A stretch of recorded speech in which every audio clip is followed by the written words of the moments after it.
What's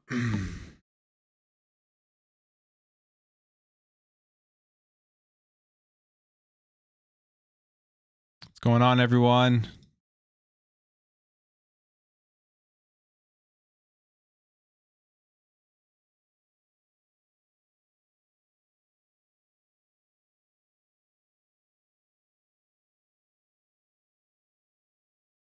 What's up, everyone? See, we got about 27 of you in here so far.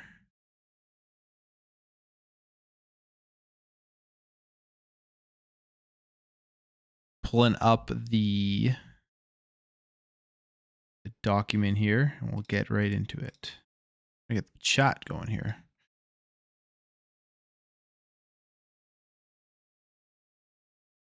Everyone can hear me well? Everyone's having a good day. What's up? What's up, everyone in the chat here so far? I see who do I see? I see Ryan, Dale, Pony Slasher, Forever Gamers, Ben, Bob. What's up, guys? Yeah. Let me just get a beer because this is going to be an interesting read. You guys are unaware, Sony Interactive Entertainment and Microsoft, I believe. Yeah, Microsoft's response is here as well. It's only a 6-pager, so we probably may be able to do that as well. They responded to the CMA's addendum to the provisional findings, which, as we know, within that addendum was the CMA coming out and saying that they find that there will be no substantial lessening of competition in the console market, which was one of their main pillars that they were arguing before they made the addendum, which was why they thought this deal was going to be anti-competitive. But that was rescinded. They looked at the data, the new data that came in. Oh no. We'll spill that everywhere. They looked at the new data that came in, and they rescinded their thoughts on the console harm theory. What's up, everyone? What's up, Forever Gamers? Cheers. Thanks, Jack Chaos. Yeah, I hit 11K yesterday, I think. 11K subscribers. So this community is growing. It's awesome. So as we continue to grow here, I'm going to continue to try to do more stuff and expand out this channel. So stay tuned for that. Hopefully sometime in the summer. I do have a lot of stuff going on right now, but Bob just banned you for some reason. I'm sure there was a reason, Bob. I've seen some of the stuff that you write in the chats.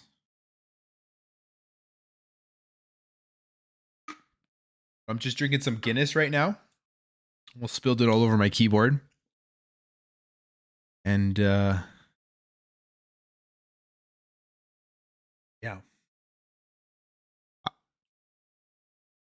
Let's see, who do we got here? So yeah, it's a very interesting day with those documents that were dropped, and I'm going to be reading through them. So we will jump right into it in about a minute. Just wait for some more people to jump into the chat. We got to think, was it 91 already of you in here? That's awesome. But Forever Gamers will have your Plume Gear t-shirt. That's awesome. I gotta get merch back up and available for you guys if you're interested, if you like the hat stuff. But that was I gotta get in line. I gotta get my channel.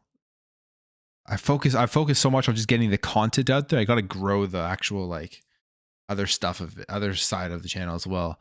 Which at some point, hopefully over the summer, like I said, when I have more time to sit down, I will do that. And but the most important thing is getting the content out there for you guys. Yingling Lager for me, and that's awesome. That's only in the States, I believe. I've had that before. It's good. We don't have it up here in Canada. But if you are jumping in here, hit the like button. And I'm gonna start reading through this document. So there'll be a lot of reading. So if you guys, if that's what you're here for, what's going to happen. I haven't read through it. I'll be honest. I haven't read through it at all. I was at work all day. I just got home.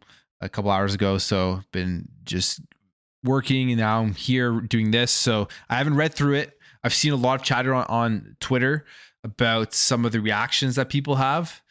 So this is going to be my first just reaction to reading some of the stuff that Sony has said here, because I see a lot of people saying Jim Ryan is crying, and that their arguments are just as absurd as they have been for a lot of this entire thing, specifically like still doubling down on the stuff that has essentially been debunked, you could say. Like, I guess we won't actually know if any stuff is truly debunked until the deal goes through and then Microsoft follows through on their word. But you're assuming they are going to follow through on their word based off of the previous deals that they have made.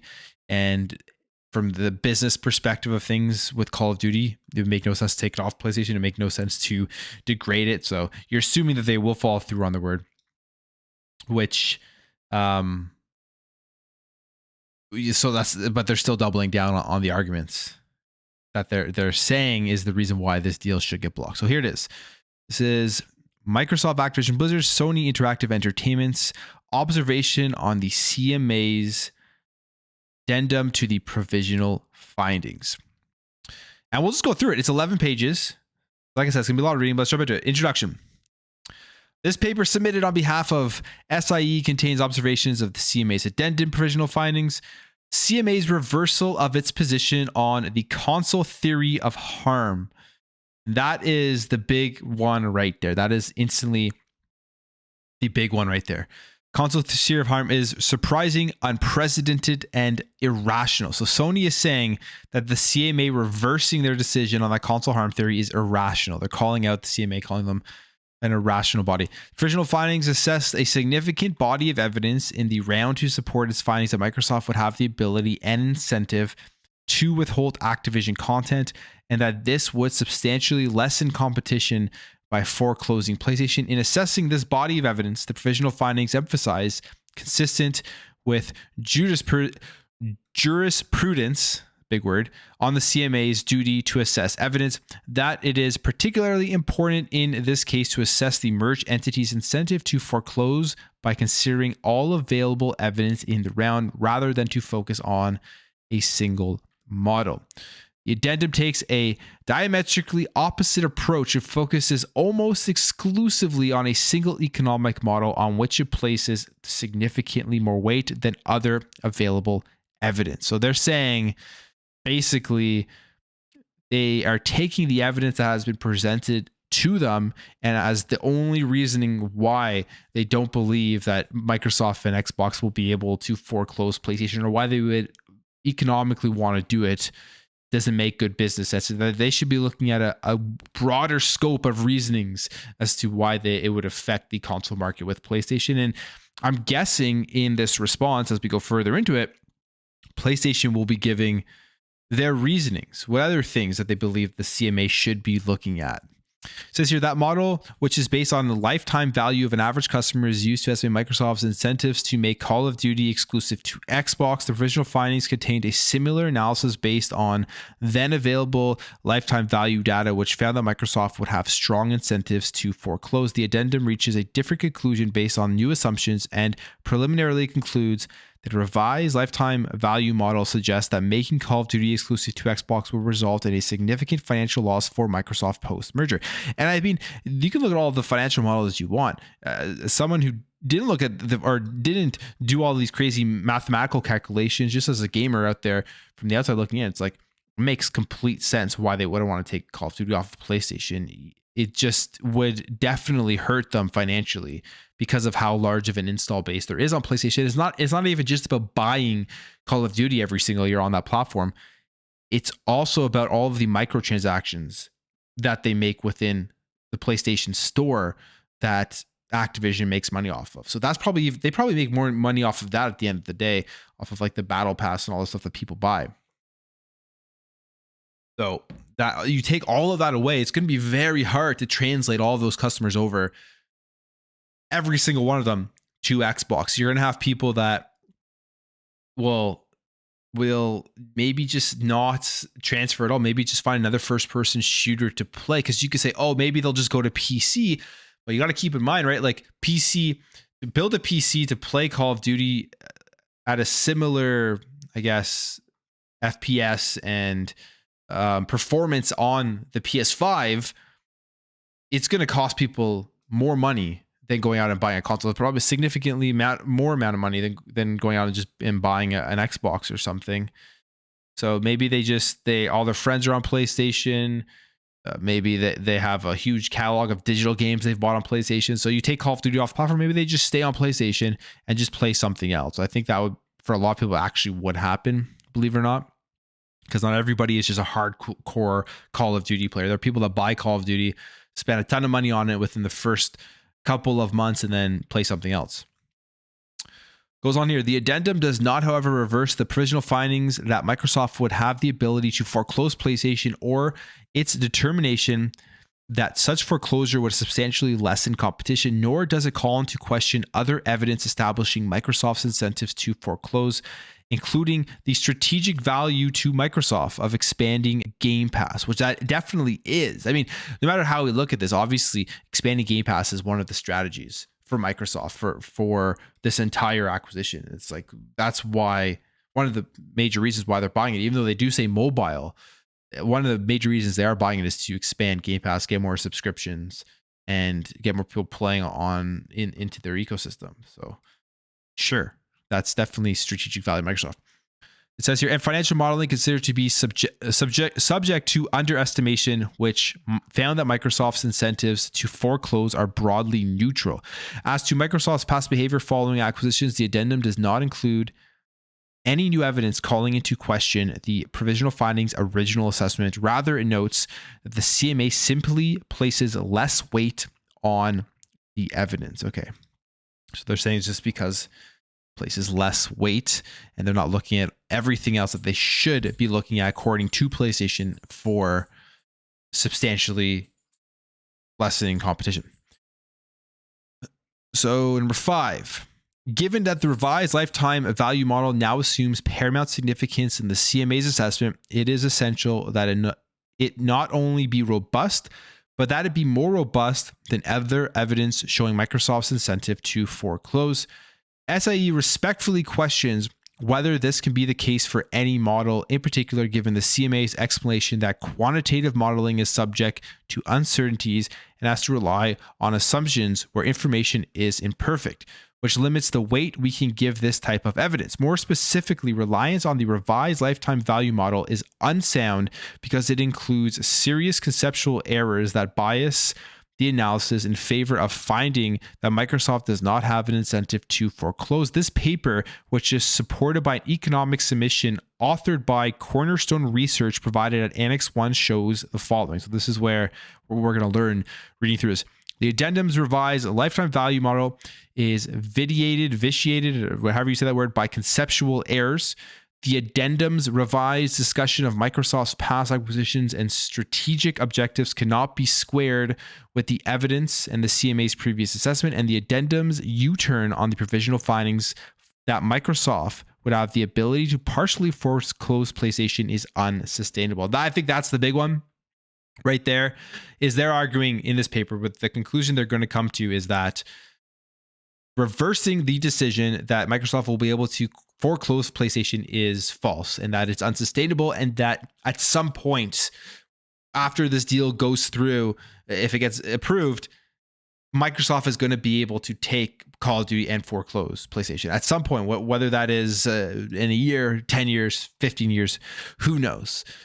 But before we continue, what's up, everybody? Welcome to the chat, going through Sony's response to the CMA's addendum to the provisional findings, where they say that there will be no harm to the console market with this deal, and is one of the main pillars that got destroyed for them looking to potentially block this deal because it's anti-competitive. That's something they're not even going to be considering anymore, and PlayStation, as we know today, responded. But what's up everybody in the chat? Let's give a quick shout out to everybody here. So I think that, we got 130 of you guys in here, which is awesome. So again, crazy day. We'll keep reading it. Number 2, the addendum's revised lifetime value model is vitiated by conceptual errors. The addendum's revised LTV model includes 4 serious conceptual errors.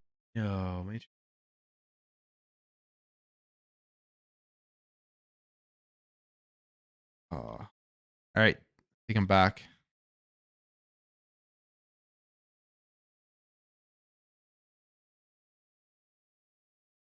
Sorry, guys. I think my internet just dropped on me. Oh, no. My internet went out.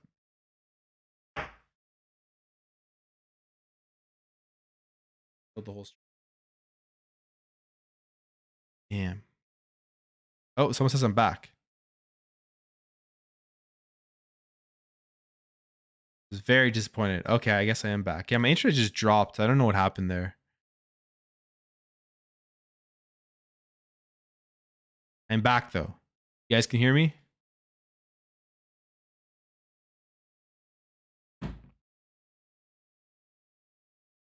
Yes, I am back. All right. I am back. Okay, you guys must have seen the disappointment in my face there because I thought that I was friggin' I was gone and my back end showed up as a completely different stream and it said unlisted and that there was nobody here. I was about to cry. You could have, if you didn't tell me I was back, you would have seen me cry. You would have seen the tears coming down my face. But luckily you told me, so now no one has to see me cry, which is a good thing. So let's continue.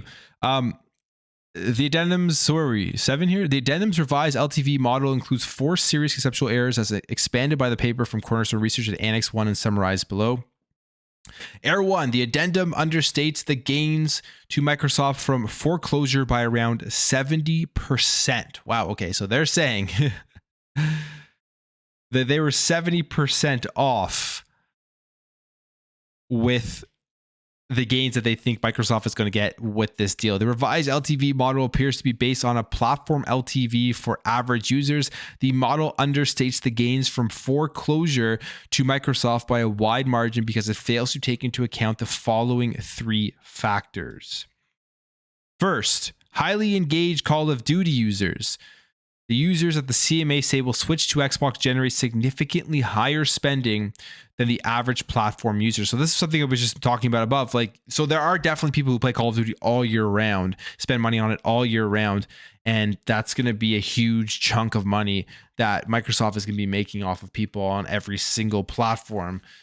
But they're saying that if they could lose these people and they go over to Xbox, that alone, what I'm assuming they're getting at here, is going to just destroy the PlayStation platform because they bring in so much of their overall revenue. We do know that the whole argument about first party up for PlayStation is a bogus argument. It is not the driver of PlayStation. The driver of PlayStation is third party. It is when you're the dominant platform, people go out and buy that specific platform to play all of their third-party games with their friends. You have people out there who literally buy Madden and Call of Duty, and that's all they play. They'll go out and buy it on PlayStation because that's the console that comes to mind because that's where their friends play. It's where all the marketing is. It's the first thing that comes to the top of mind of gamers. And that, I think, had a huge effect during the PS4, Xbox One generation, because Xbox dropped the ball for sure going from the 360 to the Xbox One. They had a chance to grow Xbox by like a ton because of how loved the 360 was. Even you think about how crazy the whole 360 thing is. The 360 was this close to just being the end of Xbox with the red ring of death, but they put all that money in and they revitalized it, and it was still such a successful platform, even though 50% failure rate, which is crazy to think about. That's how good the 360 was. You had a console that failed 50% of the time, yet it was still as successful as it was.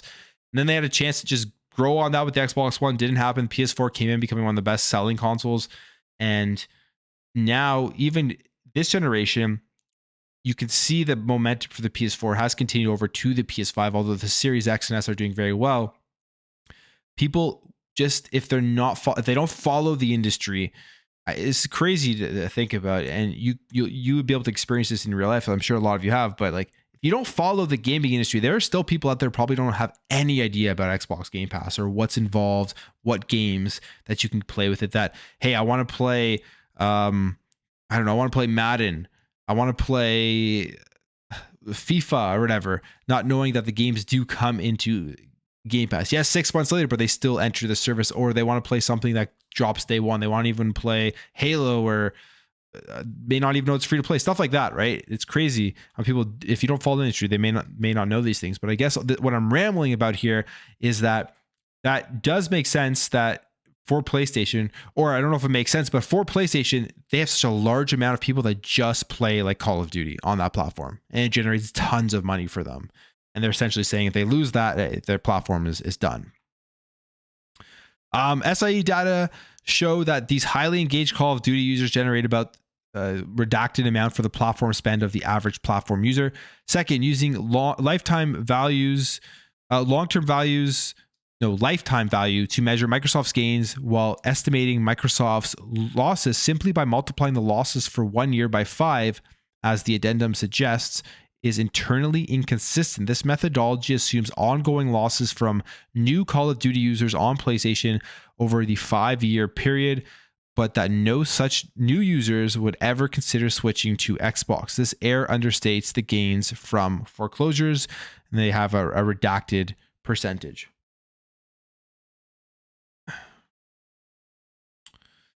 Third, post-transaction, Call of Duty will be a first-party title, so Microsoft will not pay a margin to Activision for sales of Call of Duty. No, but you will, or PlayStation will be paying a margin to Xbox to help them grow the Xbox Game Pass ecosystem, or the Xbox ecosystem, which is, like I've been saying since the beginning of this entire saga, that's what I think they are most afraid of, is that they know that they're going to literally be helping build Xbox by having to pay them so much money every single year because they've built their own platform and they've based it off of Call of Duty essentially since I don't know how long it's been, probably since about 2015 when they got the market rights. Is probably such a huge factor in the identity of their entire platform now that they're going to be paying so much money to Xbox. The margin paid to a third-party publisher would typically be around this percentage of the retail price. It would be higher in the case of Call of Duty. As a result, Call of Duty spent on Xbox will be redacted times more profitable to the merged entity than it presently is to Microsoft. The combined effect of these three errors causes the addendum to understate the gains to Microsoft from foreclosure by at least 70%. So they're saying they understated the gains by 70%. That's a huge miss. Like, that's a big claim to make. That's not just a little claim. It has to be backed up by extraordinary evidence. 70%. They're saying that they made a mistake on their errors, that they've understated the gains. It's a massive difference compared to, I guess, what they originally were presented when they said there would be no substantial lessening of competition or there would be no console harm theory or whatever it's called. Put differently, the real gains from foreclosure that should be used in the analysis are at least 3 times higher as those estimated by the addendum. Correcting these errors increases the gains to Microsoft from foreclosure from redacted to redacted per user. It's unfortunate these numbers are redacted because it would give a lot more insight to everything. The chart below indicates the magnitude of the addendum's 3 errors when it comes to estimating Microsoft's gains from foreclosure. So they give evidence, but we don't know what that evidence is because it is redacted. And we don't know how true that evidence is as well, right? Because again, it's what's hilarious about all of this is that it's the CMA who is getting an argument from Sony. They believe them at first. They come back. They get the argument from Microsoft. Microsoft presents their numbers. And then they say, okay, Microsoft's numbers give us the full picture. So this is the conclusion we've come to. Now you have Sony coming back and saying, well, no, those numbers didn't give you the full picture. You actually did your entire calculation wrong and you're off by this much. Here is what you should believe. And it's just going back and forth, each side saying, no, this is what you should believe, look at these numbers, or this is what you should believe, look at these numbers. Then you have CMA in the middle having to decipher and make that decision as to what is the right call for this deal. And as we know, what they believe is the right call is that there will be no harm to the consoles and it won't allow Xbox to fully or partially foreclose PlayStation. That's where they are, at least right now.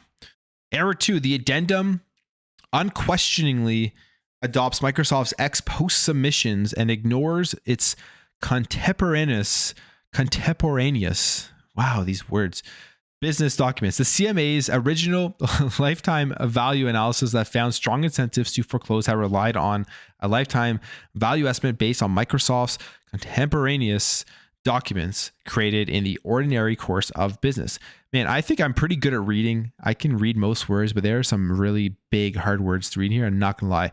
The addendum discards this contemporaneous evidence and instead adopts, without apparent explanation, Microsoft's adjusted lifetime value estimates that are lower than those in its contemporaneous documents and were created solely for the purpose of this proceeding. This is difficult to understand and is not consistent with the CMA's practice of assessment of evidence. So they're calling them out here, essentially saying that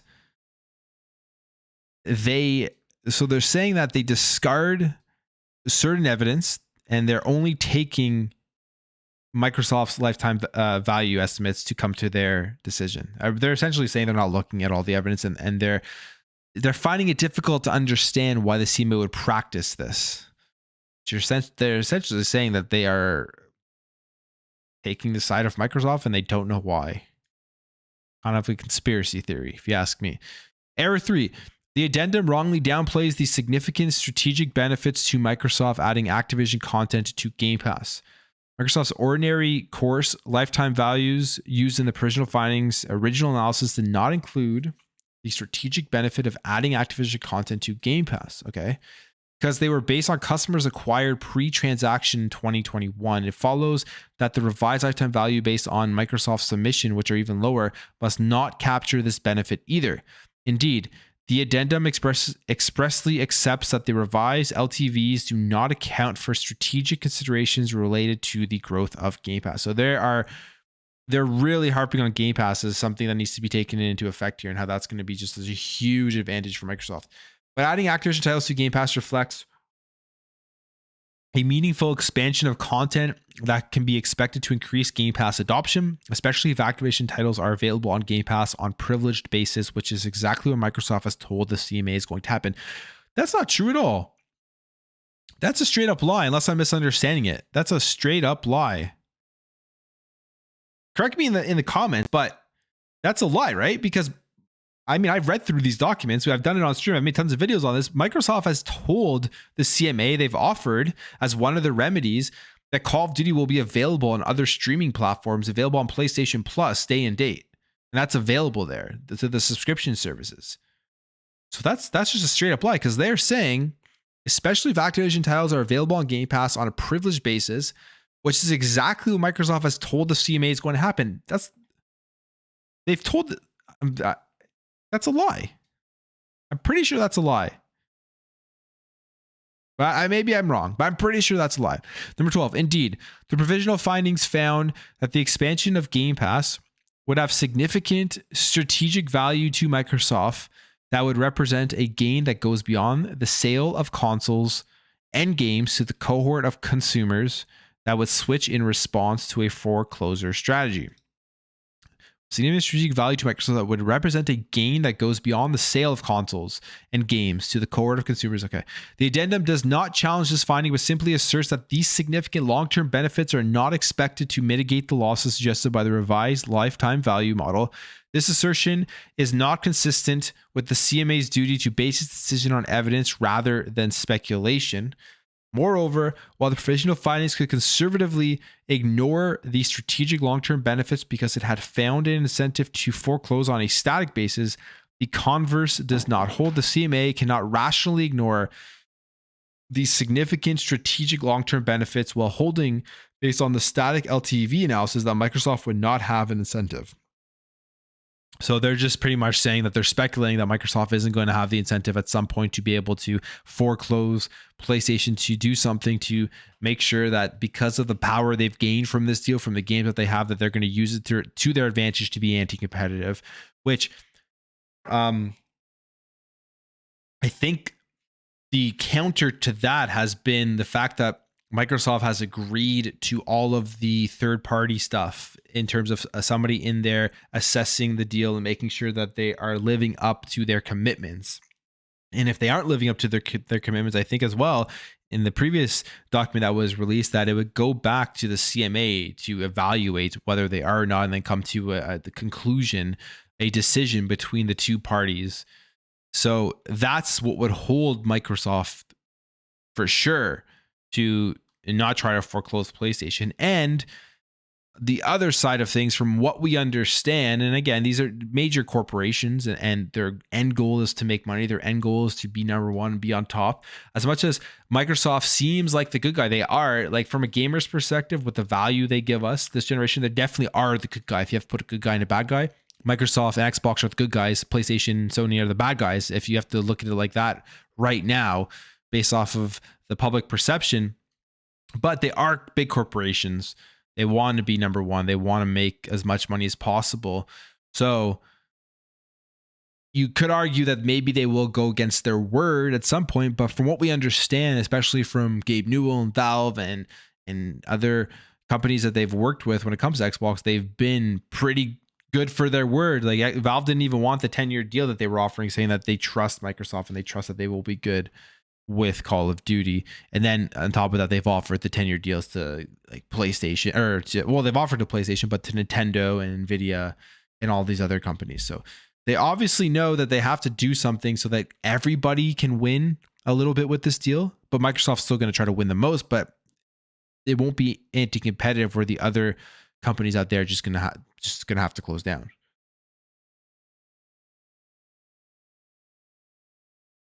Right. Error number 4. The addendum erroneously speculates that not a single user with less than 10 hours of gameplay or $100 of spend on Call of Duty would switch. Not a single user with, okay.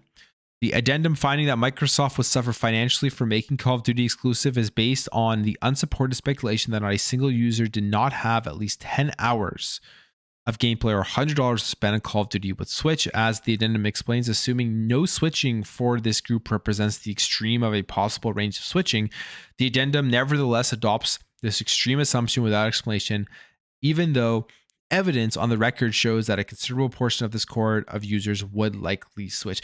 I mean, that's kind of the assumption I made before I even read this, that if you're somebody who doesn't play you pick up Call of Duty, you play it for a couple of hours, if it's off of the platform that you're playing on, you're probably not a diehard fan that you're going to go out and spend a bunch of money on a brand new platform just to get in there and play it.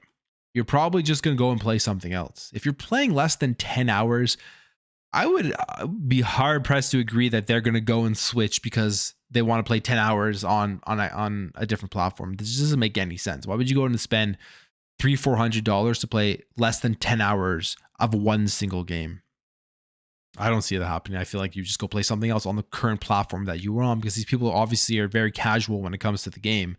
Probably very casual when it comes to first-person shooters, or maybe not, but they're definitely casual when it comes to Call of Duty. They'll just go play whatever else is available out there. All right, quick shout out to the chat here. What's up? I see 180 of you in here. We're just going through Sony's response here to the CMA addendum. And yeah, I'm drinking a Guinness, hanging out. Everyone's having a good night. Long weekend coming up. Lots of relaxing to happen. Here, see if we'll jump back into this. So first, SIE's ordinary course survey, which the CMA has on file, found that of all PlayStation 4, PlayStation 5 owners would switch to an Xbox Series X and S. This figure applied to all gamers, not just highly engaged Call of Duty gamers. The fact the switching figure was so close to the CMA's consumer survey for highly engaged Call of Duty users indicates that the addendum's decision to discount switching from the less than 10 hours and $100 cohort entirely is an extreme assumption that biases the analysis in favor of finding no incentive to foreclose.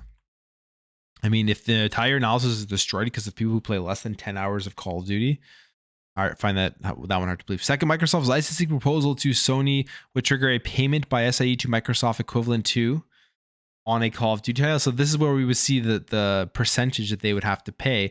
And what we do understand is that with Activision, they had like a special deal. Maybe they weren't paying 30%, 30-70, I guess is like the standard. Maybe they were paying 20%.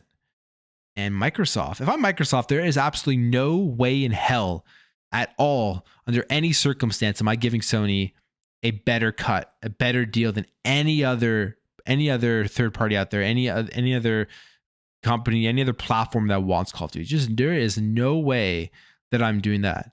They're paying 30% like everybody else. because especially from everything that has happened here. And I find it absurd that Sony thinks that they deserve to get this special deal if this deal goes through and keep what they were paying to Activision. That part I find absurd, because that's just completely that'll have no bearing on whether they are, it's going to be foreclosed or not. Like, they were just getting a special deal because they had such a large platform, they had the marketing rights, all that type of stuff. Microsoft negotiating posture is consistent with Microsoft viewing even with Call of Duty as meaningful to platforms and users. Third, the cinematic single-player campaign length of Call of Duty is around 6 to 8 hours. The single-player campaign of Call of Duty is one of its most compelling elements that is valued by gamers. Is that true? Is that really true? I don't believe that at all. How many people actually play the Call of Duty campaigns? I play them because I love single-player games. I love first-person shooter single-player games. But what percentage of people actually play through the Call of Duty campaigns? Let's be real here. We know there was a point. When was it? Was there a Call of Duty without a campaign? It wasn't a focus for Call of Duty for the longest time, because it's just like there's numbers out there where the amount of people that actually play through the single player campaign is extremely low, and you're not making any money off of that if you're Activision. So they don't really care about it. But like that there. This is just a straight up lie. It's like there's no way they have numbers to back that up. I do not believe it. I do not believe at all that on the PlayStation platform that the single player campaign is the most compelling. Like come on, give me a break. It says here, and it is an important element that differentiated from other franchises, shooters or otherwise, including the only two franchises with comparable engagement: Call of Duty, FIFA 40. I mean, this is so stupid. The reason why Call of Duty is comparable in terms of engagement with FIFA 48 isn't because of the single player campaign. Are they crazy? By assuming that no gamers with less than 10 hours of gameplay would switch, the addendum ignores gamers who buy Call of Duty just to play the single player campaign, but those players may still be committed to playing each new release of Call of Duty and therefore be highly relevant as potential switchers. Okay, let's be real here. There is no way that people who are just playing the Call of Duty campaign are going out, or I'm sure there are some, so I don't want to offend anybody in the chat, but there's no way that that percentage of people who are just playing Call of Duty to play the single player campaign are going out there and buying it at $70 every single. That percentage is probably so low. I would be surprised if it has any effect on any of this, to be completely honest. Like, if they lost that small, minute percentage of people going out and paying $70, or even not even just 70, like at any point throughout the Call of Duty life cycle to just play the single player campaign, if PlayStation lost all of them, I don't believe for 1 second that would hurt their business in a significant amount at all. So I don't know. I don't like that. To me, that's common sense, but maybe they back it up. I don't know. Let's see what their 11. Modern Warfare launch trailer has dropped. It plays out like their friggin' footnotes is literally a trailer. Esports.net. What's this here?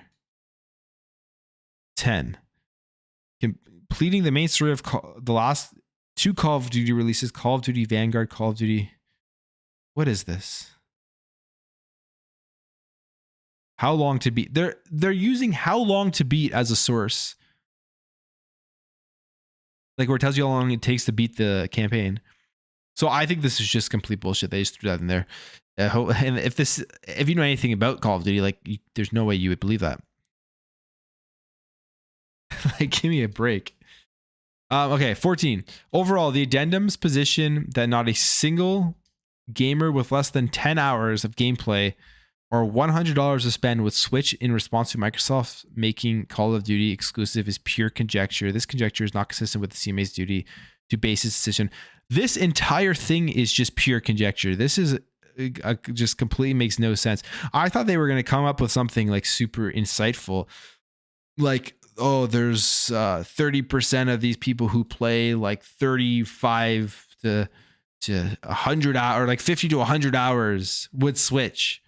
But it's literally, they're trying to argue here that if they lose the people who go out and play the single player campaign of Call of Duty every year, if they lose that amount of gamers, it's going to really hurt their business. It's going to really push them to being foreclosed.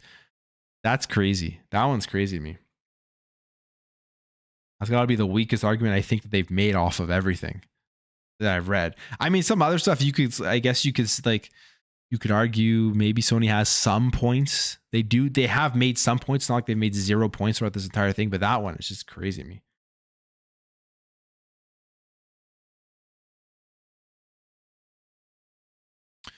Three, the addendum's reassessment of Microsoft's acquisition and strategic objectives does not fit the evidence. The original findings and addendum explain that Microsoft has acquired a range of gaming studios over the past few years, and with very few exceptions has made their future releases of games exclusive or redirected the efforts of studios to produce exclusive Xbox games. Well, no shit. What do you think they would spend all of these billions of dollars to do? Just have nothing of extra added value to their own ecosystem? This argument is so absurd. I'm somebody who supports, like, if you guys watch my videos, you'll know that I support putting games on these multiple devices. Like, I hate timed exclusives. I think those are terrible. It's like, you, as a gamer, as a consumer, you gain zero. You gain nothing from other people on another platform not being able to play a game. But business-wise, obviously you have to have some sort of exclusivity to bring people over to your platform.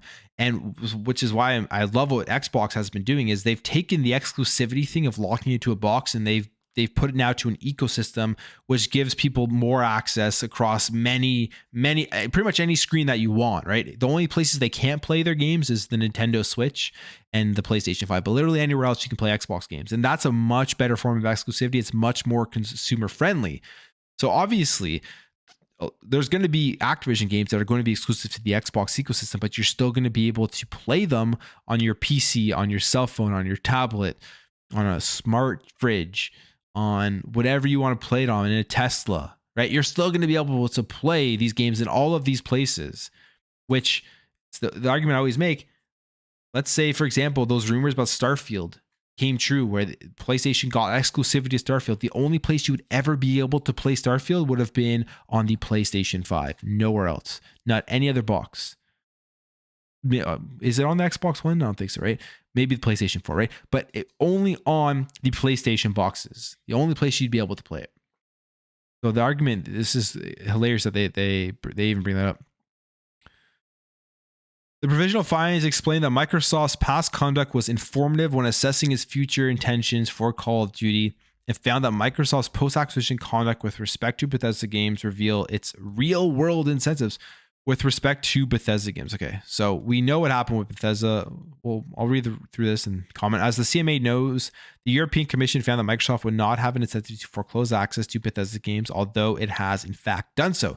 The provisional findings therefore observe that static incentives analysis developed in the context of a merger inquiry may fail to capture significant unstated commercial incentives. So, I mean, we know what happened with Bethesda. Microsoft didn't lie about what their intentions were with Bethesda. They sat around at the round table. Phil Spencer said, new games, Xbox, legacy titles, we will keep supporting them on every single platform, which they exactly what they have done. They could have taken games, they could have taken huge games off of PlayStation if they wanted to. Elder Scrolls Online, right? A lot of people play that. They could have gone back and just shut off Skyrim from PlayStation, right? They could have done all those things if they wanted to. Believe it or not, a lot of people still play Skyrim every single day, all these years later. The addendum gives two reasons to support its relegation of evidence of Microsoft's past conduct. Neither justifies the change of position. Minecraft is not a probative of Microsoft's incentives. So, okay, I mean, it is first party, right? So the addendum cites Minecraft as the sole example of a game acquired by Microsoft that continued to be licensed to other platforms. The addendum does not reach a conclusion on the probative value of Minecraft, although it seems to place more emphasis on the single example than the provisional findings had done. For the avoidance of doubt, the experience of Minecraft says nothing about whether Minecraft could pursue exclusivity for Call of Duty. First, Minecraft is very different from Call of Duty. It is a single release game that is already in users' hands. It operates in a virtually infinite game world with blocky graphics, as a result of which it is not a major showcase of a new console's technical capabilities. Hey, ask that to when the ray tracing stuff comes out. And it has no goals of the kind that are important to gamers who play Call of Duty. objectives that determine what a player has to do to win a game, and therefore give the player a sense of accomplishment and progression. As the original findings found, Minecraft's legacy monetization model of a one-time fee for lifetime access and updates differs significantly from Call of Duty, where users buy the new premium iteration of the game every year for a higher fee. So you know what? I mean, that is true.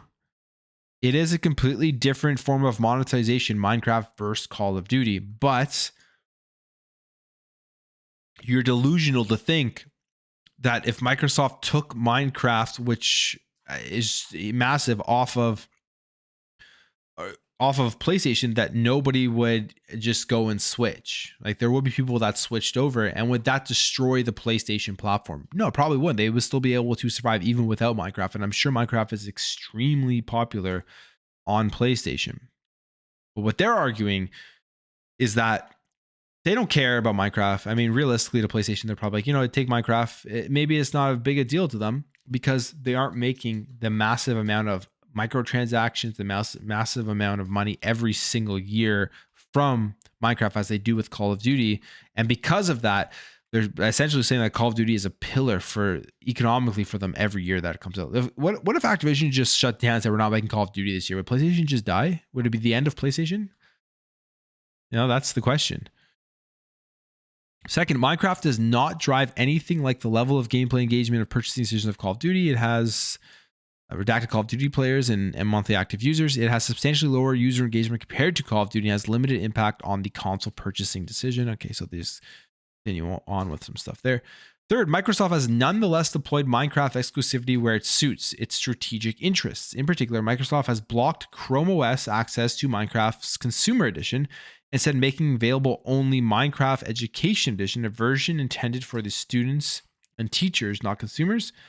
This evidence Microsoft's intentions to withdraw a game from rival platform when it serves its goals of dominance, be it in the operating systems, console, multi-game subscription services, or cloud gaming. See, I don't know enough about Minecraft on the Chrome and stuff to really comment on that, but I guess take the word for it.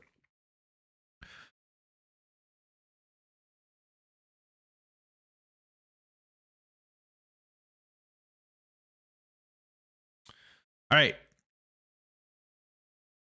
18. By contrast, Microsoft's conduct following the ZeniMax acquisition is highly probative of Microsoft's post-transaction incentives with respect of Call of Duty. The addendum suggests that Microsoft acquired many of the studios whose games it then made exclusive in order to acquire the talent in those studios with the specific purpose of making exclusive games for the platform. The acquisition of Activision has a similar objective to acquire that. ZeniMax acknowledges that Microsoft's acquisition of ZeniMax involves a major studio that, like Activision, publishes regular releases of popular gaming franchises available on different platforms.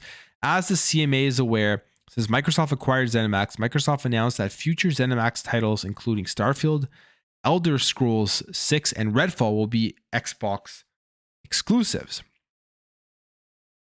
Which, again, not surprising because they literally said new games are going to be exclusive to the Xbox ecosystem.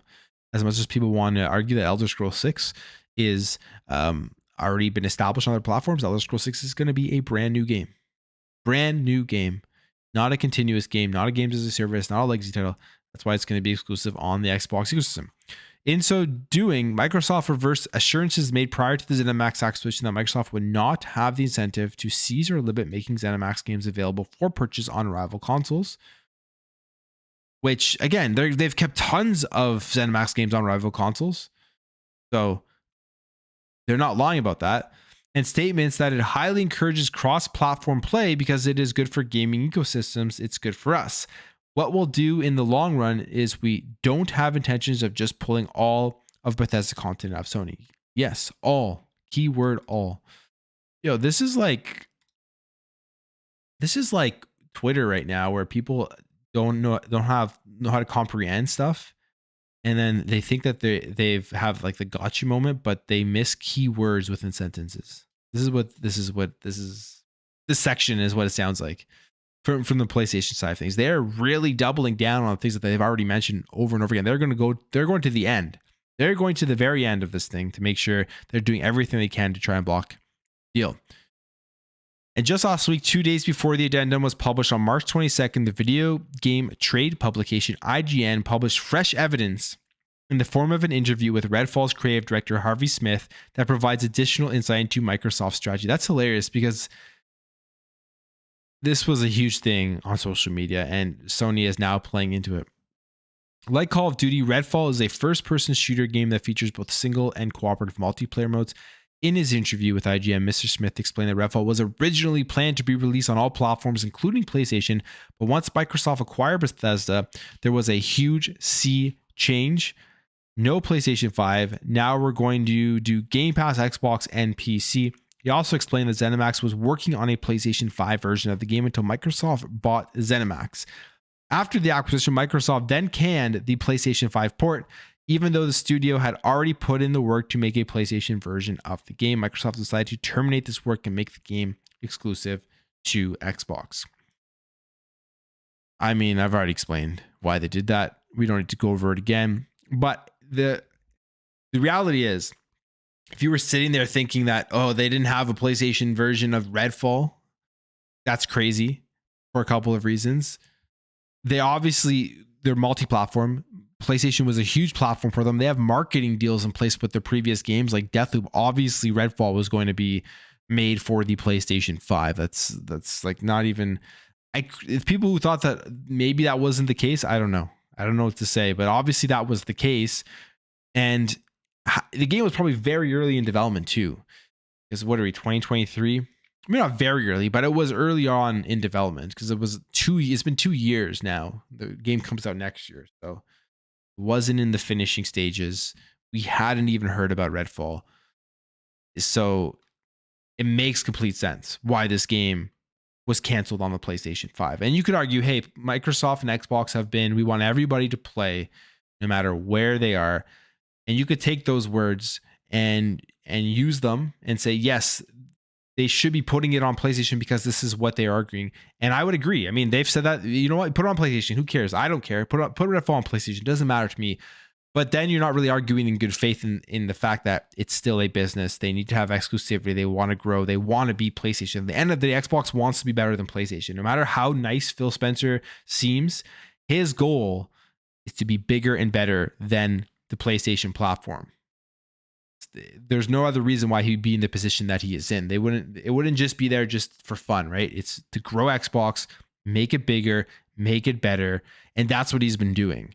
And you're going to have some exclusivity stuff in your ecosystem to do that. But they've done it very smart, like I said, by allowing these games to be played everywhere. 21. This experience provides further compelling evidence of Microsoft's ability and incentives to foreclose rivals to acquire games together with its likely conduct post-transaction with respect to Call of Duty. So, again, they're using this argument to say that they're going to do this with Call of Duty, even though they've come out with a 10-year deal. This is why it's so mind-numbing, because it's like they've offered them 10 years of Call of Duty, yet they're still arguing that they can come out somehow after that, and if they were to sign to get Call of Duty and just say, hey, we're not putting this on the platform anymore. It makes literal no sense, because they could also negotiate this deal. That's the thing. They could have some negotiations in there, and maybe Microsoft would say, okay, you want it for 15 years. You have it for 15 years. I don't know if they would do that, but PlayStation has been given every opportunity to not worry about Call of Duty for a very long time, while being able to grow their platform and potentially making a competitor. Again, what this tells me is just how terrified they are to have to be paying Microsoft so much money every year for Call of Duty. But what's up, everybody? Got about 188 of you guys in here. We're getting through this document, almost through it. Hope everyone's having a good night. Give me 1 second here. My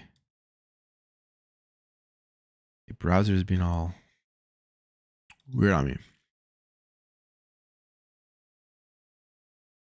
Okay. So we're on section. I don't even think anyone at Sony believes any of this. Yeah, you know. Tony in the chat. I don't know. I don't know if there is. Are they being civil or are they just arguing stupid shit? That's the question. Because I'm all for good conversation. I know that there are other Xbox channels out there that have made that error about allowing, but the good conversation is blown up. And I wouldn't even consider myself like, I obviously Xbox is my preference, but I literally play on everything. So like I'm here for good conversation as long as it's not just stupid points being made that are completely incoherent and make zero sense.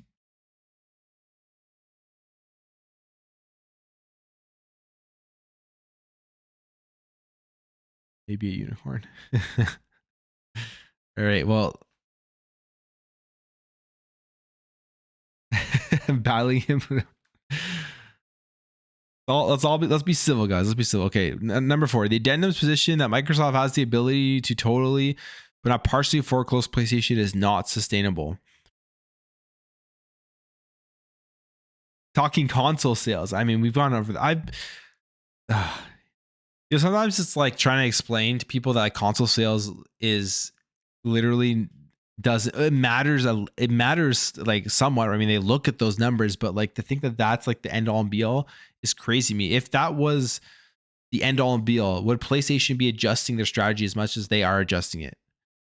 Would they be adding all of these PlayStation Plus tiers? Would they be so against Xbox Game Pass? If that's all they cared about, why are they arguing so much against Xbox Game Pass and subscription services? Because you can play Game Pass on anything. You don't have to go over to an Xbox console. If it was all just about console sales, PlayStation knows right now. Now you have me on a rant. PlayStation knows right now that they are leading. Of course, they're leading. They have very strong market position. They have very good marketing. They have very strong perception in people's heads. Like, people don't follow the industry deeply. They think about gaming. One of the first things that probably pops into their mind is just PlayStation. I want to get a PlayStation. But what they are seeing, though, is that they have failed to adjust their strategy. Microsoft is well ahead when it comes to subscription, well ahead when it comes to cloud. And this deal is going to accelerate where they are right now in terms of their position with subscription and with cloud to a point where it's going to be very hard for PlayStation in the future to be able to catch Xbox. I know it sounds crazy, but watch in the next 10 years what happens with this shift. The only thing is like Japan. Japan is the only place Microsoft it may not be able to ever compete, but we'll see what happens. They are trying to grow there. But in other parts of the world, we're going to see a huge shift, I think, in the next 10 years over to Xbox being the dominant platform because they were forward thinking. They've adjusted their strategy, and you see the proof is in the pudding in the way that PlayStation has been adjusting their strategy to essentially follow Xbox. And it's not the first time that this has happened. Xbox has been first to doing a lot of things that the industry has followed, and it's never gotten them first place. But this is one that I think is really going to help them just move ahead of PlayStation in lots of parts of the world. And it's going to have nothing really to do with console sales. It's going to have to do with active users on a monthly basis in subscription, similar to what we saw with like the movies and the TVs and all that stuff. All right. That was my rant. Number 22, almost as an afterthought, the addendum reconsiders the provisional findings original finding that Microsoft would have the ability and incentive to engage in partial foreclosure by degrading PlayStation's access to Call of Duty. So they still think they're going to degrade Call of Duty. Absurd. Makes no sense. It does not. However, follow that even if the addendum were correct about Microsoft's incentives regarding total foreclosure, it would have no incentive to engage in partial foreclosure. Partial foreclosure strategies may, in the short term, be more profitable and easier to implement, including because they trigger fewer gamer complaints than total foreclosure. Because Microsoft would still secure revenues from sales of Call of Duty on PlayStation for a transitional period while degraded quality of access, while nevertheless having the same long-term result, foreclosure of PlayStation.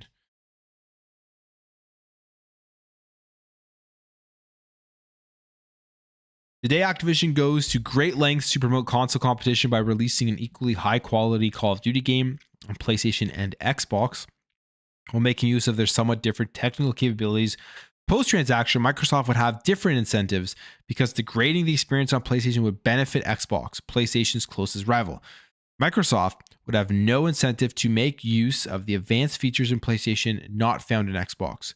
Yet the addendum claims that Microsoft would not have the ability to engage in partial foreclosure. Microsoft responded, said that they were going to make use of all of those features. They said they have no incentive to do it, or not incentive. They said they don't have to, because by taking advantage of the adaptive triggers and the haptic feedback on the PS5 DualSense, that would be going above and beyond parity. So technically they wouldn't have to do that, but they did say in their response to the CMA that they would go above and beyond parity to make sure that those features were in the PlayStation version of Call of Duty. And again, it makes no sense not to do that. Activision has all the code. They have all of the previous Call of Duties. They're just copying and pasting the exact same thing for the adaptive triggers and for the haptic feedbacks. It probably takes them no time at all compared to other parts of the game to actually implement that. So why would they just, hey, go there and snip out that piece of code that makes the adaptive triggers and haptics work on the DualSense? And so the people that have been playing this game on PlayStation for a number of years are not going to get that feature that they truly love. Why would they do that? It makes no sense. You're degrading your own first-party game and giving it bad press, giving it bad reviews, bad public opinion, all that type of stuff, which would be just bad overall for Call of Duty and for Xbox. It just makes no sense. This argument to me is nonsensical.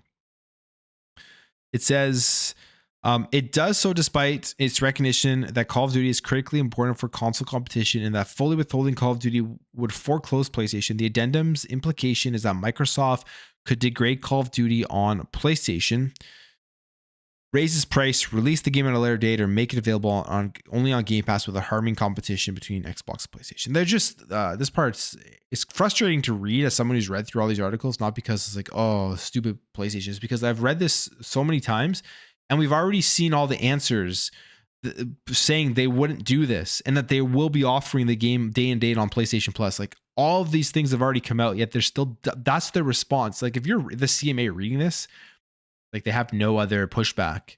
Everything that they are pushing against this deal for, there's been a solution. Yeah, but they're still just saying these are going to happen. You have to keep in mind it's going to happen, even though there's been a solution offered for all of these things that they're complaining about. It's actually crazy. I don't know how much they're paying these lawyers to write this shit, but like literally they're just copying and pasting the same thing over and over again. Imagine the amount of money they're making to do this. I could do this. I could literally do this. This is absurd.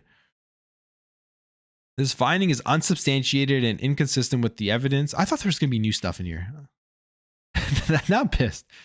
It appears to be based on speculation that the deterioration in Call of Duty would be modest, and as a result, that the CMA would expect only a fraction of gamers would switch to Xbox. Yet it is difficult to conceive of an industry where consumers are more tuned to quality and where quality affects purchasing decisions. Call of Duty gamers are passionate, knowledgeable, and sophisticated. I mean, sure. Questionable. Just kidding. I like Call of Duty. Gamers engaged with each title in the franchise immediately after its release are keenly aware of games' price, quality, and features and regularly compare the quality, performance, and features. This is the exact same thing they wrote in the other article.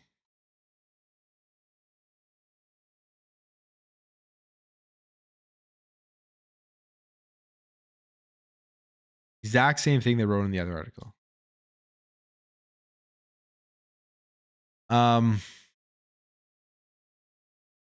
25. By the way, example, within a week of releasing Modern Warfare 2, Digital Foundry, a leading analyst, compared performance on the PlayStation 5 and the Xbox Series X and S, and other industry specialists, VG Tech, compared the frame rates of Modern Warfare 2 across PS5 and Xbox. Studies show that these types of comparisons are highly influential because of the level of social conversation. So, you know what? Here's the thing. I'm sure they are influential.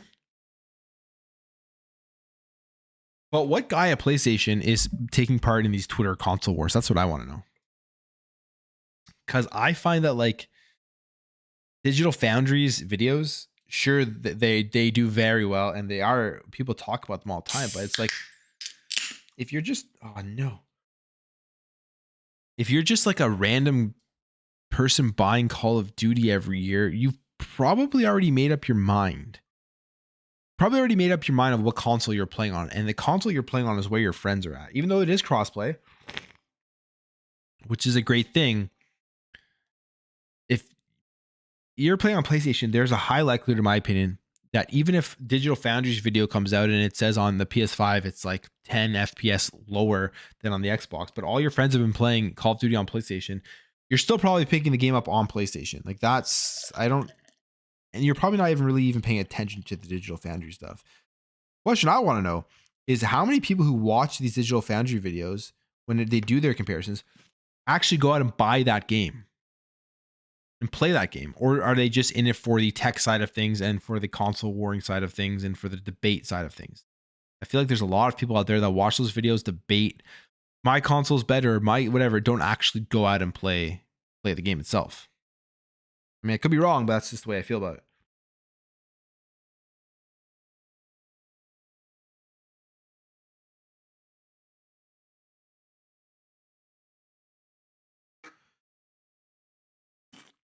Tony / it will take a lot more than 2 Guinnesses for me to get drunk.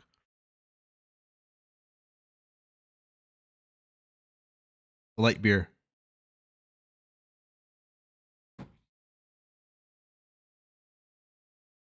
Oh, okay. I think we're almost through this document.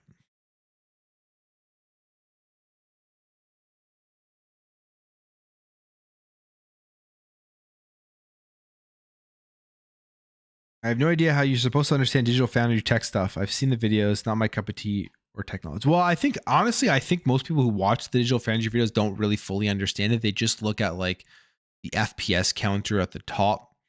And then even though Digital Foundry will clearly say like, oh, there's a 5 FPS difference between the PS5 and the Series X version. However, it's only in this one tiny section with with like lots of trees or lots of enemies, and it only happens very rarely. People will take that and then they will put it out there like, oh, the Xbox version is so bad because of this one tiny frame drop, but literally nobody is actually going to ever notice when they're playing through the game, and then they'll expand it and explode it into something that just is not the truth of the actual narrative as to what is going on between the two versions. That's generally what happens with the Digital Foundry stuff.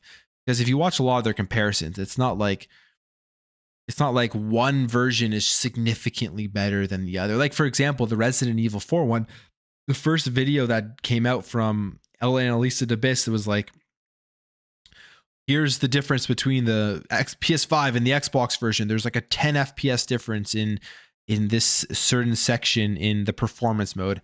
The Digital Foundry came out and they found similar things, but then they also zoomed in and showed that the image quality on the Xbox version was significantly better, which would probably lead to that 10 FPS drop in that one section of the game that you're not going to really notice.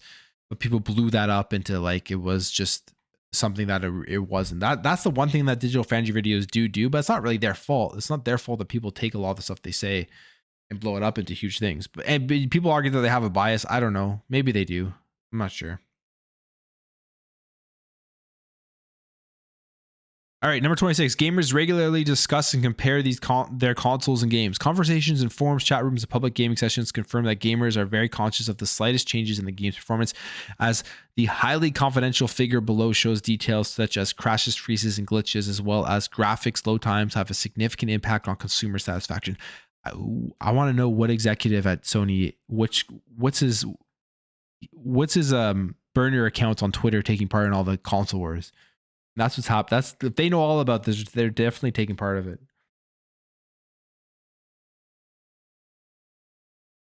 Gamers are perceptive consumers with high expectations. Hey, at least they're talking positively and nicely about gamers. They think that we're very smart, which we are. So I'll give Sony props for that. Any degradation in the price, performance, or quality of play on PlayStation, or any delays on release would quickly harm SIE's reputation and cause a loss of engagement of the players.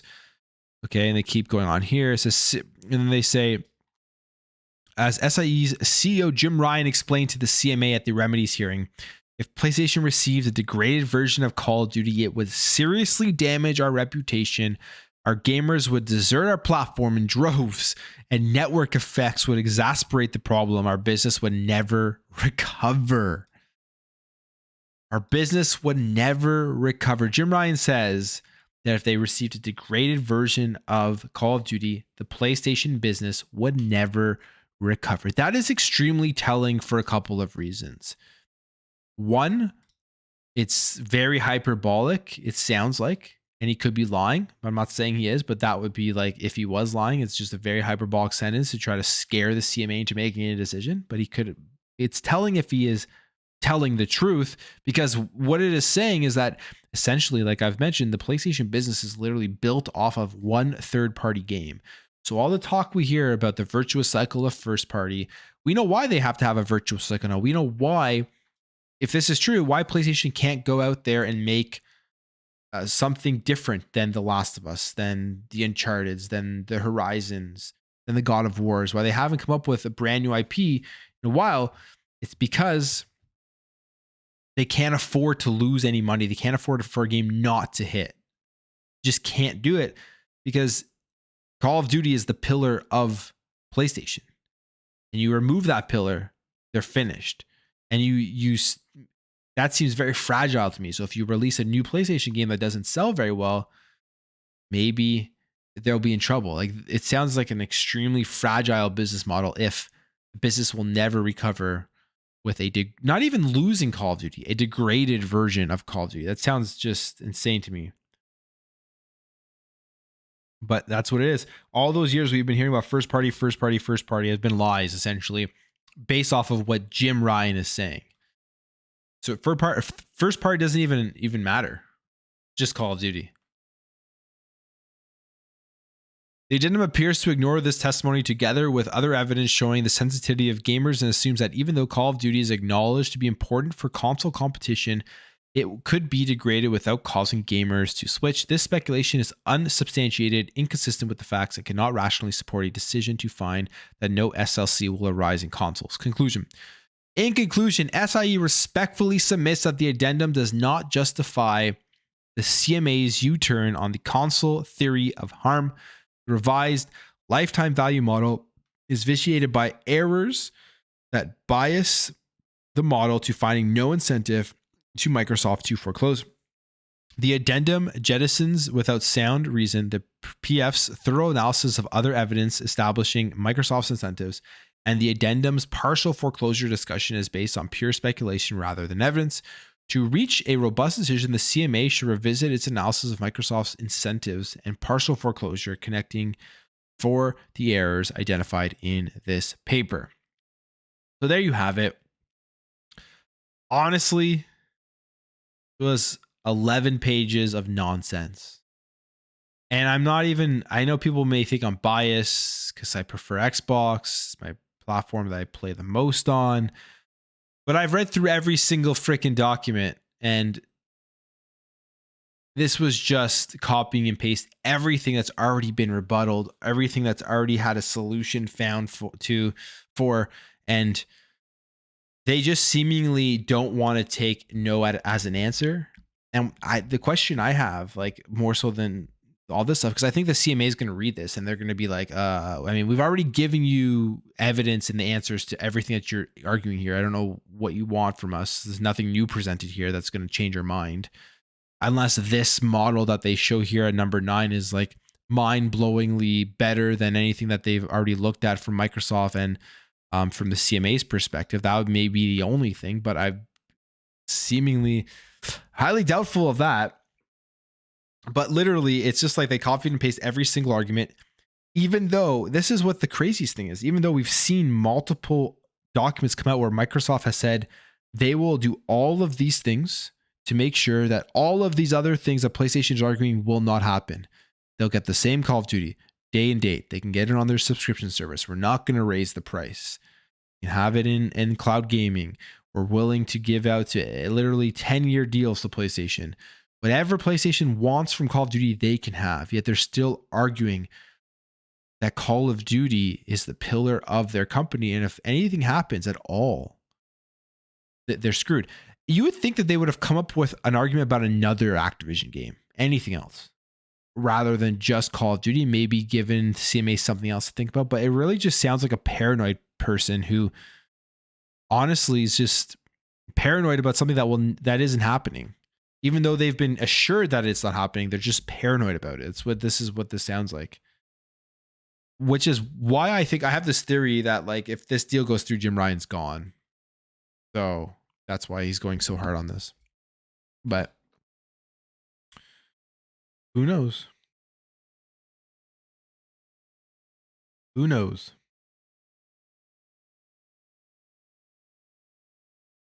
So that was interesting. And then Microsoft also responded. And it was only 6 pages, but I don't know like is there anything worthwhile in here to. It's probably just all of the exact same things. Yeah, it's pretty much the same. Make no commercial. So they say here, provisional findings addendum correctly confirms that Microsoft has no incentive to withhold or degrade access to Call of Duty. As Microsoft has explained throughout the course of the CMA's investigation, such a strategy makes no commercial sense and will result in Microsoft writing off billions from the deal value. Billions if they withheld Call of Duty. Microsoft also welcomes the revisions to the CMA LTV-based analysis, which rightly amend the previous analysis, which was based on incorrect assumptions and outdated data. However, that analysis remains conservative. Yeah, so nothing really here, but basically just saying all the things that they've already talked about, they are going to do.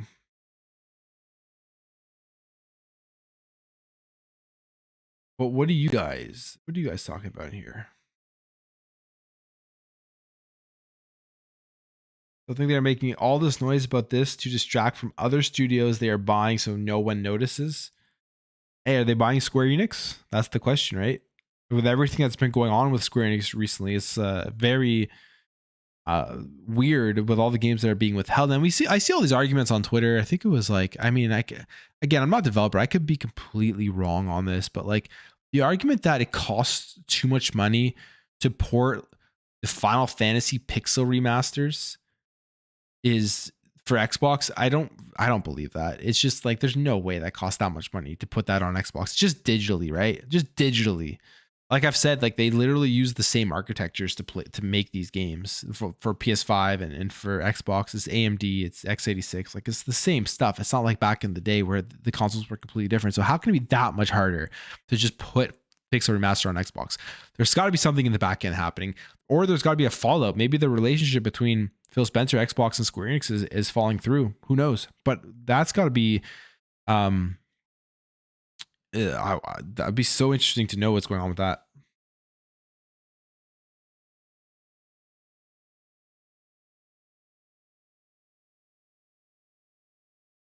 And Xbox added a new smaller studio, ZeniMax. Yeah, it was in I talked about that in my video this morning.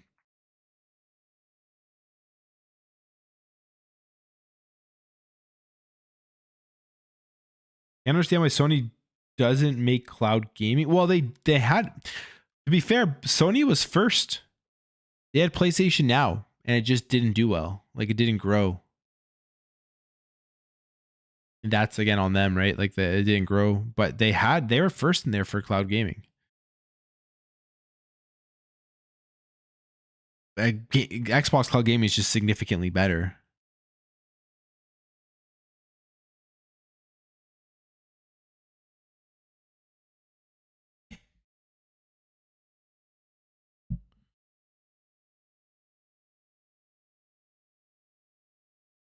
Make Microsoft pay or chip into the port to give access. I don't know. If you're Microsoft, do you really want to work with a company that doesn't want to work with you? Because you remember, right? Like I think it was 2019 where Phil Spencer came out and said all the Final Fantasy games are coming to Game Pass, and that took a little while. I don't even know if they all made it there. And it was Square Enix was even like, this is the best place to play all the Final Fantasy games, and that it seemed like they had built a very good relationship, and now that relationship seemingly is not there anymore. As every game coming out right now, like Alive, Pixel remasters, Final Fantasy 16, but for some reason we got the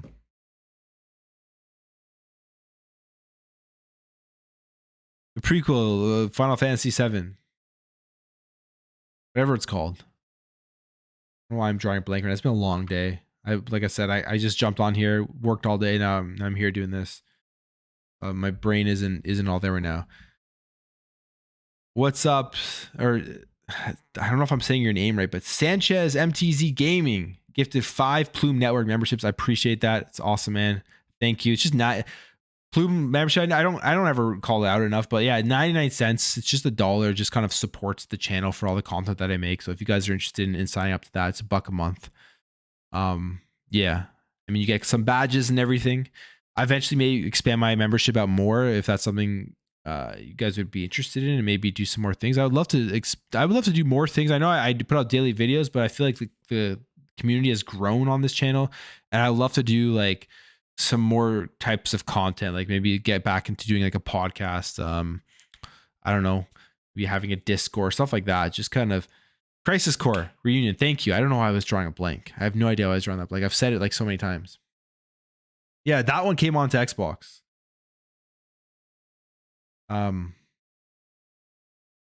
So it's just weird. It's weird what's going on, because I can't get behind that argument that it's too hard. It's too there's no ROI on porting the Pixel remaster onto Xbox.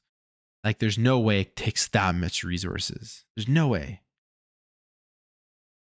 You just how to speak Canadian. You just gotta say a lot. You know, people say I have an accent, and I can't tell. Can't tell that I have an accent, like a northern accent. I don't know. I say a lot. You gotta say bud a lot. You gotta ask if you watched the hockey game the night before. Did you drink your Molson Canadian? Lots of things. Lots of things.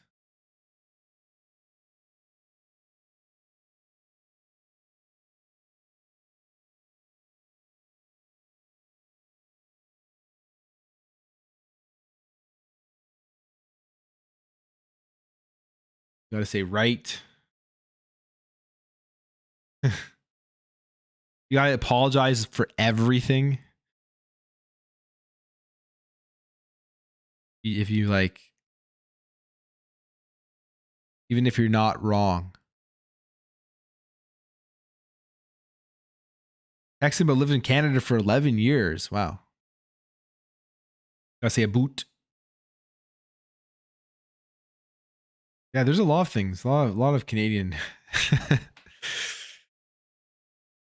We also have different spelling than you guys. We use the British spelling for everything. So like favorite has a U in it. Color has a U in it. COLOUR. Mostly Canadian Labatt Blue. Yuck. I don't drink them too much. But you know what? Canadian beer is better than American beer. For all Americans in the chat, it is better. It's stronger. Has more taste to it. Like, you guys drink like Budweiser all the time, right? Which I'll have a Budweiser, but it's just, not great. As I'm drinking a Guinness. Which is incredible, actually. I love Guinness.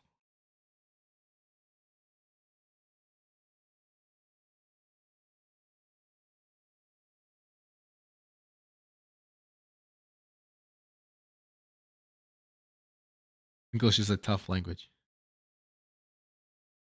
Hey, Crispy Rambo. Cheers. PI. I've been to Charlottetown. Where else have I been out there? That's pretty much it. I've been to Charlottetown. Maybe Summerside? Have I been to Summerside? I think I've driven through it. It's all like connected, isn't it? Beautiful. PI is gorgeous. I loved it. I love going there. Bud Light Lime. Ugh, gross. Like more. What's a Quebecer beer? Like isn't like Molson's Quebecer? Yeah, Bud Light is nasty. It's just like water. It's like Bud Light. It's like, it literally is water.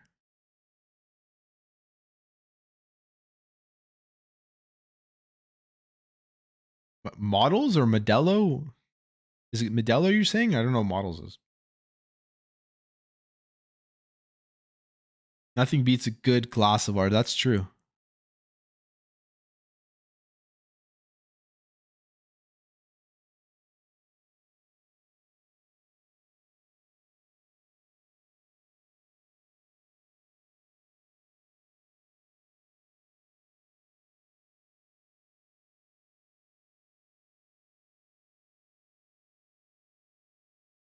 What is the beer I was drinking recently?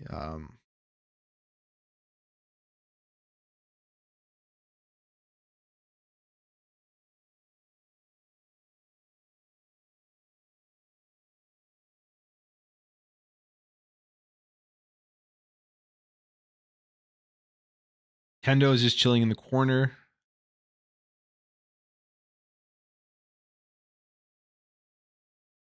The only two cities on the island? Okay, so I've been everywhere on P Island. Bring back the Game Boy. You know, I have Analog Pocket, which is really cool.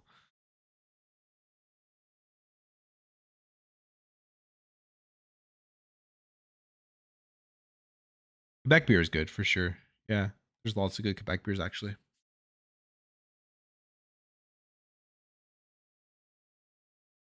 A very good amber ale from North Carolina mountains.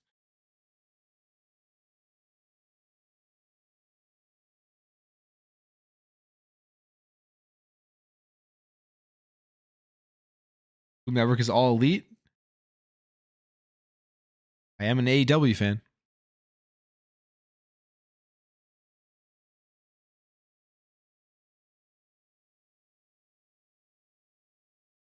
Try Shiner Bach if you're in Texas. I want to go to Texas one day. There's a lot of good I would love to go to Texas, do a bunch of stuff there, but there's like these conventions I want to go to, like retro gaming conventions. I was thinking today PS Vita was ahead of its time. PS Vita was a great handheld. I don't care what anyone says. Like, it was a great handheld. It just wasn't. It was just like it was too ahead of its time. And you had like the 3DS, which came out and just when the 3DS launched, didn't do good. They cut the price, and then it just absolutely destroyed the PS Vita. But the PS Vita is actually a very good handheld. I was sad when they discontinued it, and I thought that, like, knowing that that was the end. However, this new thing that PlayStation's apparently launching, which we haven't seen anything of, is just very odd. I don't know how people would actually want just something for remote play when you literally have your phone that you can remote play. You have like an iPad that you can remote play. I don't know why somebody would want a specific remote play device with an 8-inch screen, and then I guess like the DualSense features on it. No, I wouldn't get that, but I don't know. If that's all it can do, kind of useless, to be honest. I'm not sure how many people actually like remote play is a cool feature. It's on Xbox too, but how many people are actually remote playing when they're all the time, right? Enough to justify buying a device like that. And there's so many rumors now with PlayStation 5, like slim PS5, PS5 Pro, PS5 with detachable disc drive, all the stuff that we keep hearing and we've seen no evidence of. So I'm hoping this summer we finally see the evidence of it. How about some AEW content on the channel? I don't know. I don't know if I'm knowledgeable enough in AEW. I just watch it, but yeah, I don't think anybody would watch it too as well. To be completely honest, I made wrestling content. New handout for PlayStation seems redundant if you have a PS5 too. Well, you need a PS5. You have to have a PS5 for this new handout. So only for remote play. There's no cloud connectivity apparently for it. Anyways, for everyone who's if you're just jumping in the chat now, I read through the entire Sony response to the CMA's addendum. Now I'm just chatting with the chat. We're just hanging out. So if you want me to hear me reading through all this, you're probably going to have to rewind a bit. And basically, like I said, after reading through it, is essentially everything is the same, copy and pasted, except I believe for this, which it's all the part that isn't copy and pasted is the part that's redacted, which is like their new modeling as saying that they underestimated the gains Microsoft is going to have from this deal by at least 70%, which is crazy.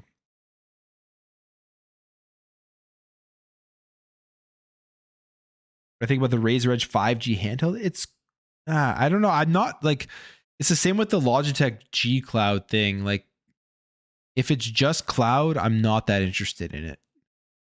I love the Steam Deck. Steam Deck's really cool because you can play games natively, but you still have that option for Xbox Cloud Gaming and it works phenomenally.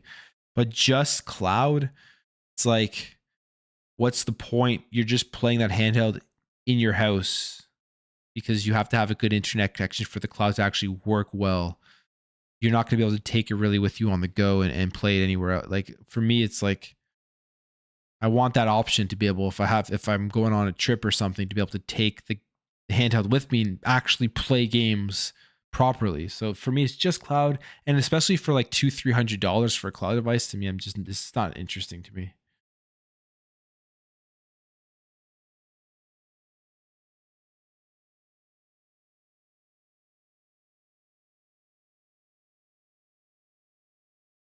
Use your G Cloud more than you use your Steam Deck. Nice, but do you only play your G Cloud in your house? Which I guess I used my Steam Deck. I use Xbox Cloud Gaming on my Steam Deck in my house, and it works really good. But I still rather prefer downloading games. The one thing with the Steam Deck that's the biggest drawback, which is going to be the biggest drawback for all of these big PC handhelds, is the battery life. It's like it's not technically that portable because you have like 2.5 hours of it. Driftwood for the $4.99 super chat. I appreciate that. What they should do is tell Sony, you give us 10 years of God of War, we'll give you 10 years of Call of Duty. Sure. 10 years of God of War, 10 years of Spider-Man. Then you can have 10 years of Call of Duty. Right now, Microsoft is in the dominant bargaining position because they've offered them 10 years and Sony has denied the 10 years. But now all of the market authorities are leaning, I would say, from what we're reading, onto the side of Microsoft. So Microsoft has all of the negotiation power right now. They could essentially just be like, you know what? CMA has taken away their console harm theory. We're taking a 10-year deal off of the table. You're gonna have to just trust us. We're gonna give you this game, and maybe we won't because you guys have given us such a hard time. Right? Like they are in the dominant negotiation position right now. Maybe they'll add in something like that. I would. Why not? I think Spider-Man would be the one to get though, more so than God of War. Just more broad appeal, I think. I would say 10 years. I would say 10 years Call of Duty for 10 years everything Insomniac makes. Especially if they're going to be making a Sunset Overdrive 2. That's what I would say. Not just one game.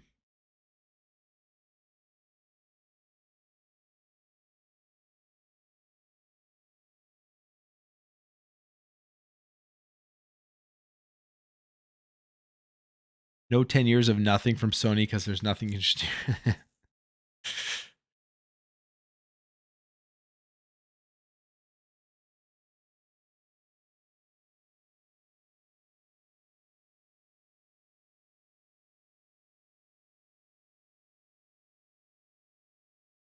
Yeah, the battery life is not good on the Steam Deck.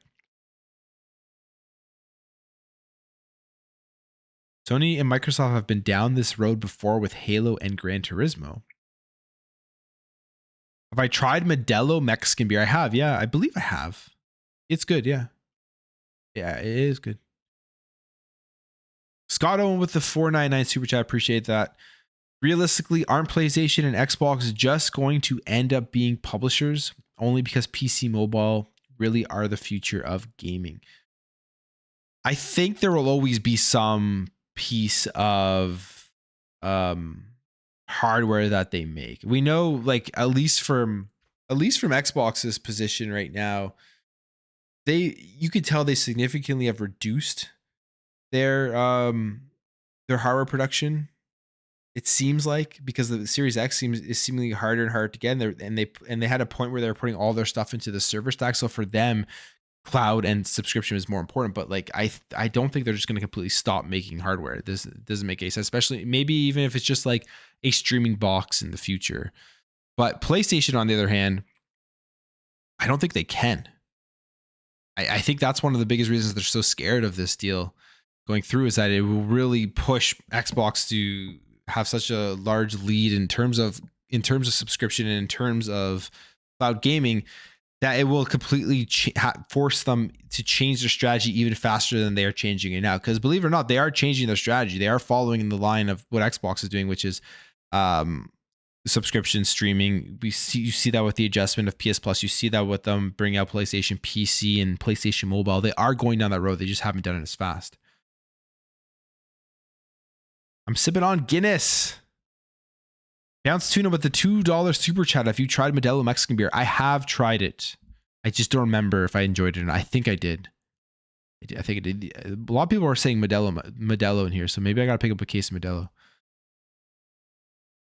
Native hardware currently makes sense. Yeah, it definitely makes sense. It definitely makes sense. Cloud gaming is still way too early. I know it's 2023, and you think by now like internet everywhere would be easily accessible and good enough to run it. It's just not there yet. It won't be for a while. It won't be for a while.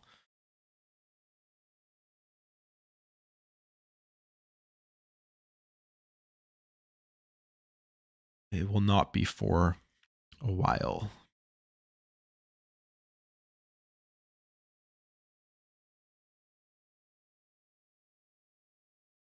But yeah, I mean, this deal is hopefully going to be ending soon. It's supposed to be ending. Well, I guess it all depends on the FTC, but the CMA and the EU stuff should be done by the end of May.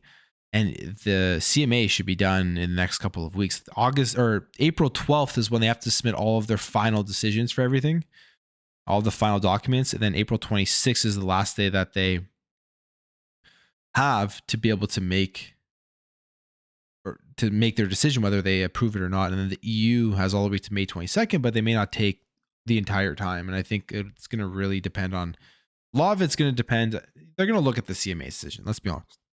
The EU is obviously going to see what they do, and probably it'll sway them one way or another. You know, eventually get a 360. I still have my original 360. Well, it's packed away now, but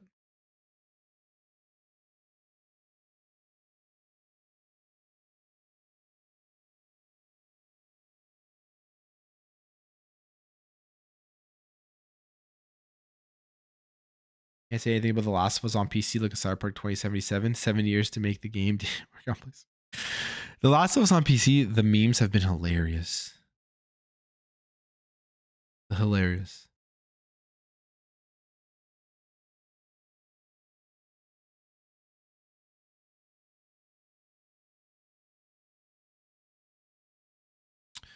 But yeah, this entire thing here.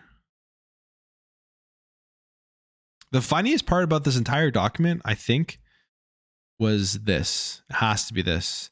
Where they tried to make the argument that like one of the biggest draws to Call of Duty is the single player campaign. And if they lose the people playing the single player campaign, it will have a massive effect on PlayStation. Just absolutely absurd.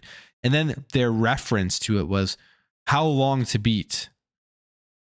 That was the reference to one of their points. And then the other one was esports.net in the cinematic trailer.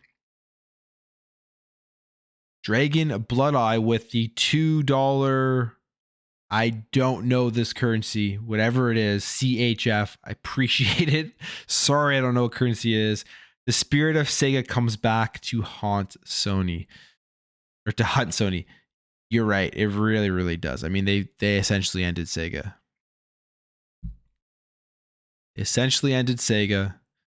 And that's one publisher that you think, hey, Microsoft, they have a great relationship. If there's one publisher at some point that will help them get a bigger foothold in Japan, it's got to be Sega, right? It's got to be Sega. I mean, they worked on the Dreamcast together, the Xbox.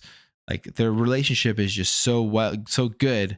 You would think at some point maybe there's more stuff in there that they can do to get further into that market.